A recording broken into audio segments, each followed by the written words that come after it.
Okay, there it is. So that's what I got. So that's so it kind of looks nice. It's flush. There's no parts sticking out anywhere.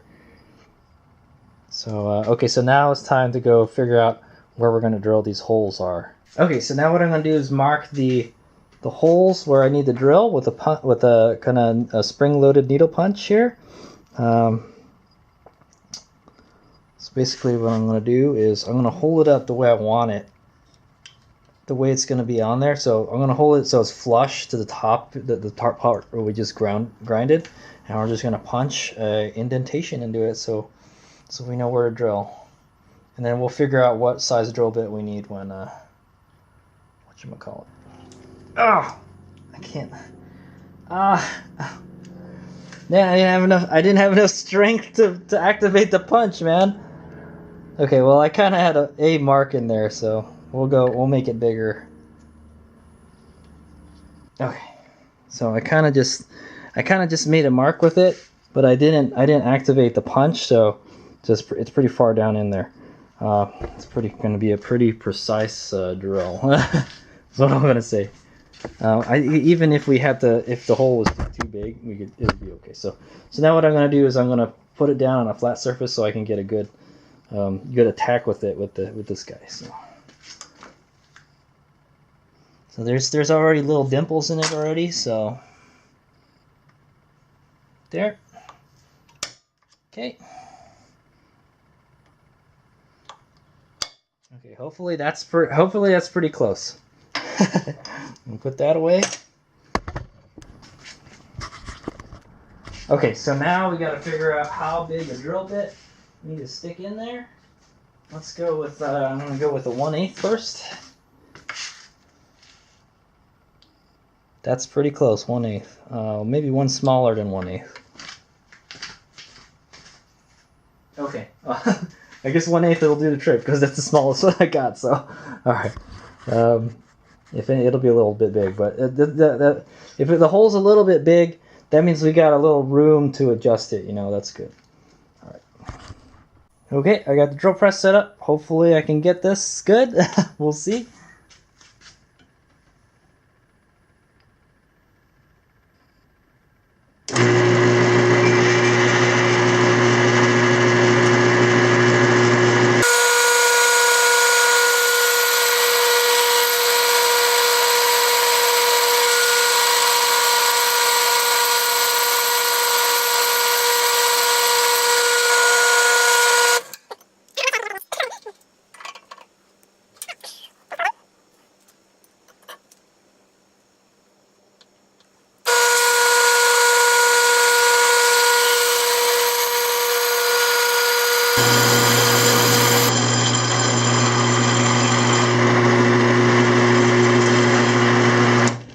Okay, second hole drilled.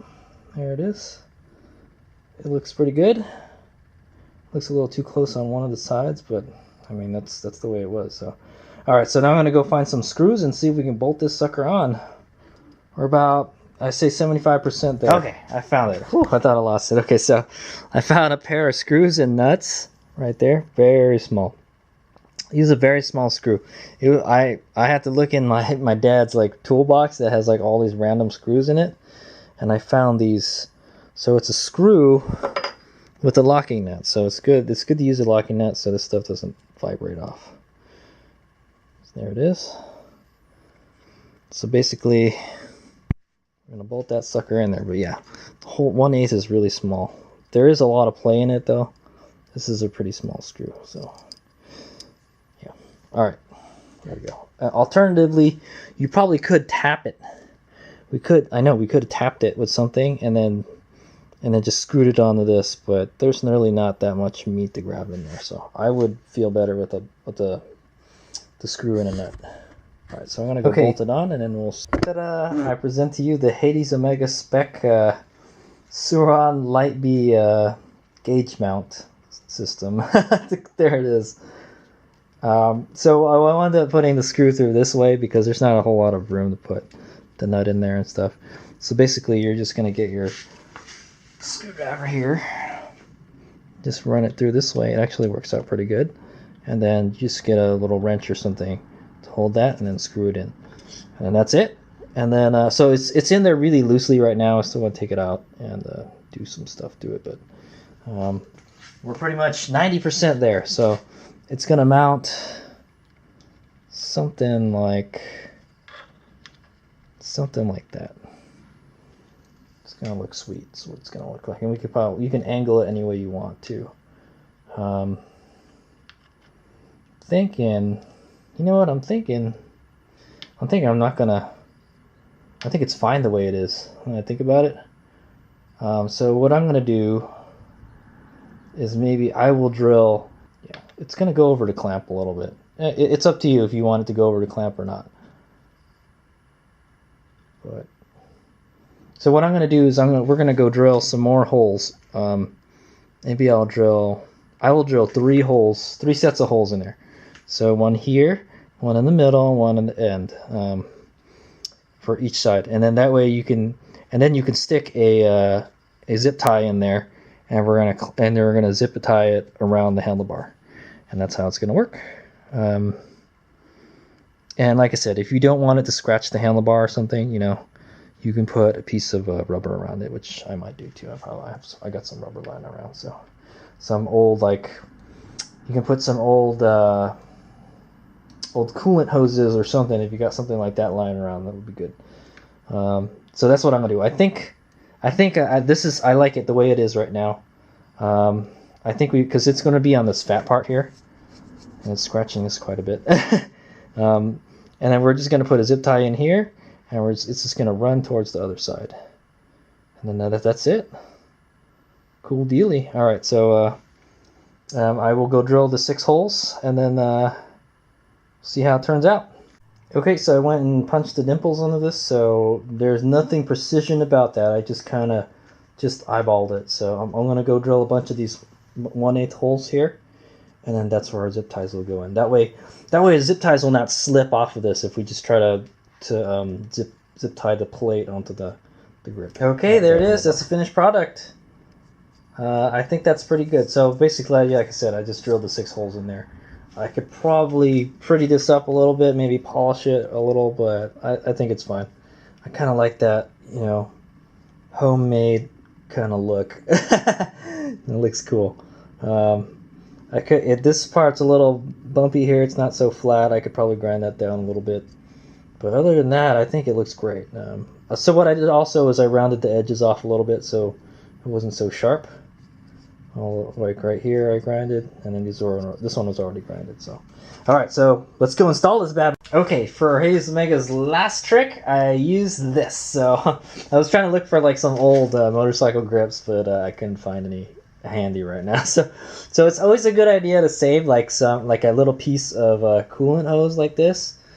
So when you replace them, you know, usually just chuck them, you know, but they should still have some useful life left in them for other stuff other than holding coolant. So this did smell like coolant when so this is a little piece I cut off right here with the saw, and then I got some scissors, some nice sharp scissors, and cut them down this way, and then I kind of cleaned out some of the little fibers and stuff sticking out of it. And so what that's going to be is we're going to put it around there. Actually, it's too long. So it's a little too long. I'm going to have to shorten it a tiny bit. But that's going to be our little, like, you know, vibration little mount thingy for it. So all right, you know, I like that technical term, vibration mount. Okay, I'm going to shorten it a little bit.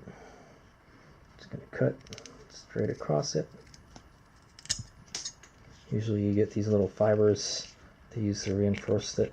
Just kind of scrape them off so it looks pretty. Okay. Hopefully that's long enough.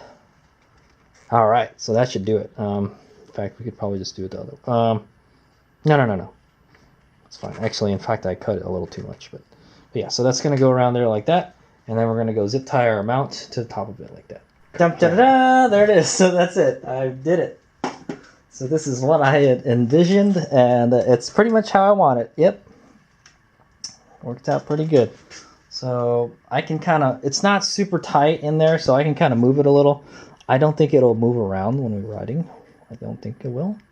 So I had to use I can only use 4 of the holes. The other ones are too close to here, so you can't. So you can see there's a zip tie in there, but I couldn't quite get it in there. I just kind of left it in there. I cut it off and I left it in there. So, so basically, to install this guy, first, I guess you could install the mount first and then install the gauge.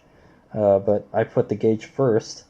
Put the screws through this way because it's easier that way, and then just get a screwdriver to hold it. Put the nuts in. So now you get some nuts sticking out here, so it's okay. Doesn't bother me. I guess you could do it the opposite way, but it'd be harder to. I don't even know what size this is. It's like it's a little. I think it's a little bit smaller, or it's a little bigger than a 6. I didn't have anything in between, so a 6mm. So I could only use 2 of the 4 of the 6 holes. So basically, it goes. Zip tie goes in this way. Wraps around the handlebar with my little rubber thingy here, and then goes up into this hole here. And you kind of have to fish it that way. It's a little difficult. It's kind of a pain in the ass. But yeah, it's kind of fished underneath the gauge there. The wire is under one of the zip ties. I guess I could have put it under the other way too if I wanted to, but I said that's okay. Just have the wire in there. So the wire, I know the wire may move the gauge around a little bit. It has a little bit of play. But it's okay. It's good. It's good to have it a little loose, in my opinion, so it's not so rigid, you know. And you can move it if you wanted. If you wanted to move it this way or that way, you know, I don't think it'll move too much. So we'll have to actually go for a test ride with it to see how it does, especially in the dirt. But I will report on that later. So that is how to make your HadesOmegaSPEC gauge mount. Or gauge cluster mount for the Surround Light Bee, and it turned out pretty damn good. And it puts the gauge in the center, so you don't have to kind of look to the side anymore to see how fast you're going. It's still pretty damn low, so you kind of still have to look down. You got to take your eyes off the road to see where you're going. That's one thing I kind of don't like about this bike, but it's okay. You know, you shouldn't be focused on riding then. Well, yeah, you should be knowing how fast you're going if you're riding on the street. So you could still press the button. See? Press the button and the gauge is in. Okay, here's what it looks like when you're on the motorcycle. Turn the key on. Boom, there it is. It's got a slight little tilt to it. That's okay. It's no big deal. It's not like there's any kind of viewing angle on it, you know? You can see it pretty much any angle, so that's cool. It's a pretty good gauge. I like it. Yeah, so I could kind of slide it up and down the bar a little bit. I could probably move it closer this way if I want to. Yeah. Yeah, and you can adjust the angle too. It's not super tight. I think if you want it to be tighter, go ahead and use a hose clamp. Maybe, yeah, just put a hose clamp between the 2 zip ties if you can get like a small one. And then that will keep it from shifting, you know, if it does, you know. The zip ties will hold it in, so I think that would work too. Or you can just stick another zip tie in here, and then without the holes, and then that'll keep that from moving too. So maybe you might be able to get a better grip on it. But I'm pretty happy with it. We're gonna go take it for a test ride right now, see how it does just on the street. I'm sure it will be fine on the street. This is it with the gauge all set up. The GPS all set up. So all right. So I hope you've enjoyed the HadesOmegaSPEC. Surround gauge cluster mount. It is how I dreamed it up. I envisioned it. Like I said, I had a dream last night that I was making this, and I made it, and it worked pretty good. It looks great, man. The contours fit it almost perfectly. I could see I probably need to grind this a little bit more right here. It's like kind of sticking out, but over here it's pretty flush. It looks really good, man. It turned out really good, man. I'm really happy with it. If anything, maybe you could turn the screw around so you wouldn't see the nuts here, but that's okay.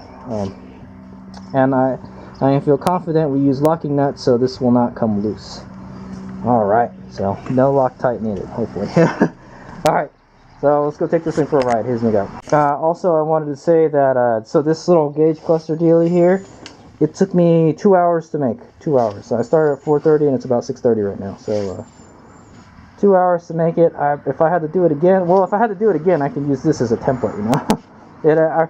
There was no, you know, other than the zip tie not fitting on the inner ones, on the ones on the very side here, near to where it mounts, it went very smoothly. I didn't mess up at all. I didn't really have to make any adjustments at all. I did have to do a lot of deburring and stuff, but you know, that's how it is, you know. All right, cool. That's just the final note. It took me 2 hours to make this, from inception to prototype and final product. Actually, that's the final product right there, man. All right, here's we go.